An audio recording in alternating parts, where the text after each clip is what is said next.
嘿，今天玩玩具了吗？食之无味，乏善可陈。本集来看看由万代出品的《Robo 魂》无敌铁金刚 X 还有金刚飞翼套组。登场于作品 Grand Taisa U， 是原作 Grand Taisa 的重制版。虽然基本架构与原作大致相同，不过更多琢磨在文戏，而且改得相当的狗血。机器人打架的部分，则是好像要开始激战了，然后场子就冷掉了。目前会不会有第二季还不清楚啦，我个人觉得算了啦，好好的宇宙王者被搞成这样。无敌铁金刚 X 第一话就被侵略的圆盘兽打到大破的无敌铁金刚，在将残骸回收之后，使用对克连泰莎与圆盘兽逆向解析所获得的技术进行改造而成。虽然整体的外形架构依然还是那一台无敌铁金刚，但各项的性能远超过原本的机体哦，甚至面对暴走中的克连泰莎也能够与之抗衡。这个系列的无敌铁金刚原本只有11公分啦，但在改造过后就与克连泰莎差不多高咯。本款也就遵循了这个设定，所以高度来到了15公分。纯塑胶当然是意思量一下啦，大概就是这么重。铁金刚的本体外形本来就比较朴实啦，不过在改造之后，头部的尺寸明显变小许多咯。但因为缺乏身体上有其他的装饰物来陪衬，因此反而会有头部太小的感觉。不过在跟金刚飞翼合体之后，这种视觉的落差感就会减轻很多。另外，脸部的外形也大幅改变了，变成比较广为人知的鼻子外露与口罩的外形。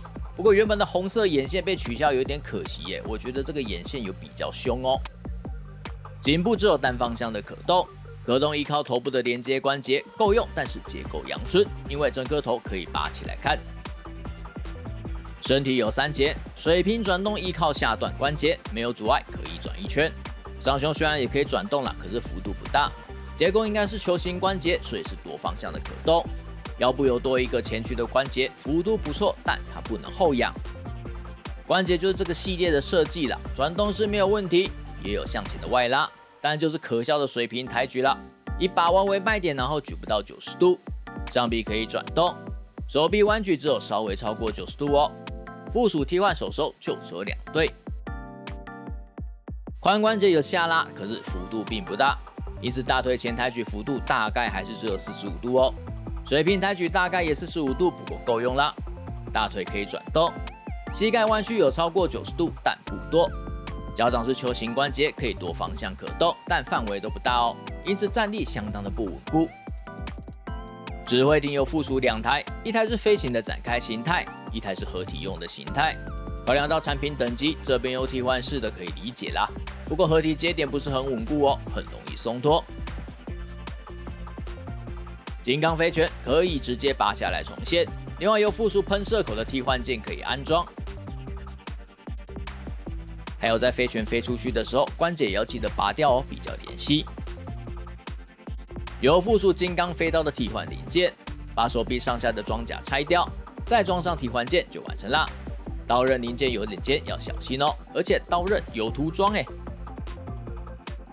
占盒子最大空间的金刚飞翼，大致上的设计就是原本的金刚飞翼，再加上2侧的大型推进器，然后延伸出2片巨大的副翼。虽然很娇，可是气势很够，不过就只有这样啦。那么一大块部件完全没有机关哦，4片很大的飞翼都不可动。主翼不能换位置是作死的，副翼根部看似有可动关节，但是也是作死的，不能动。与本体合体同样是腰带与飞翼分开哦，需要先套上腰带，再把飞翼给装上去。对照一下原设定，单就外形还原程度来说是没有问题啦，但没有涂装，所以看起来相当的焦。精致度也没有设定图来得好哦，但头部略小的问题也因为背后的大飞翼获得了解套。讲是这样讲啦，本款的关节紧实度相当的不怎么样，然后飞翼尺寸大，因此就有一点重量啦。虽然不靠支架站立不是不行啦，但是有角度的限定以及不够稳固。然后本体的可动性也就尚可程度，再装上巨大但完全不可调角度的飞翼，把玩性上就明显受到影响啦。简单说就是不好玩啦。有附属一个底座，没有特殊标签外形，就一块这样，中间凸起来是拿来装飞翼的，但谁会这样展示啦？左右2个圈圈只是拿来固定脚掌法扇的。虽然剧中总算都假而不用像原作那样只剩1台小飞碟可以开，或是只能开支援机挡助攻，甚至还有自己的魔神可以开眼，而且就设定来说强度也不弱，但还是无法弥补整部作品实在不优秀的剧情编排啦。结果在剧情已经够不吸引人的情况下，系列玩具表现也都完全没有亮点。好不容易无敌铁金刚有个外星科技强化版，结果本体可动性也没有卓越啊，结构依然阳春也不具特色，飞翼很巨大，但单纯就只是摆饰，毫无作用。把玩新地又没有精美涂装，放在那边也不够吸睛，这款是推出来消预算吗？总之，我个人觉得完全没有购入的必要啊，玩起来没有任何的满足感，不要浪费钱啦。就这样，记得点赞、订阅、分享，拜拜。